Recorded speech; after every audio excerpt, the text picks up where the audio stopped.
స్తోత్రము కలుగును గాక. మనము లూకా రాసిన సువార్త 17వ అధ్యాయం 5వ వాక్యాన్ని చదువుకుందాం. అపోస్తులు ఆయన ఎద్దుకు వచ్చి మా విశ్వాసమును వృద్ధి పొందించమని ప్రభువుతో చెప్పగా, యేసుక్రీస్తుతో కూడా అపోస్తులు వచ్చి మా విశ్వాసాన్ని వృద్ధి పొందించమని అడుగుతున్నారు. దేవుని జనులారా, ఈ దినాలలో మనకున్న విశ్వాసం ఎలాగా ఉన్నది మనం ఒక్కసారి ఆలోచిద్దాం. మనము ముందున్న విశ్వాసమే ఉన్నదా? కొంతమందికి ఎలాంటి విశ్వాసం ఉంది? స్వస్థపరచబడుతున్న విశ్వాసం మాత్రమే ఉంది. యేసు దగ్గరికి పోతే స్వస్థత పొందుతాము అన్న విశ్వాసంతో కూడా వస్తున్నారు, కానీ ఆ విశ్వాసము వృద్ధి పొందడం లేదు. మన విశ్వాసము వృద్ధి పొందాలా?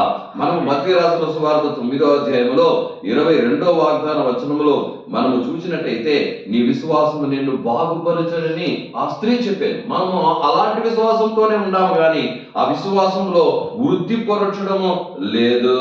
కాబట్టి దేవుని మత్తయి రాసిన సువార్త 15వ అధ్యాయము 28వ వాగ్దాన వచనంలో ఆ కానాను స్త్రీని చూసి యేసయ్య చెప్పాడు, అమ్మా నీ విశ్వాసము గొప్పది అన్నాడు.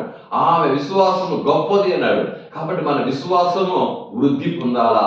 నీ సాధారణ విశ్వాసం కాదు. ఆ విశ్వాసము ఎలా మారాలంటే దేవుడు చూసి చెప్పాలా, నీ విశ్వాసం గొప్పదిగా మారాలా.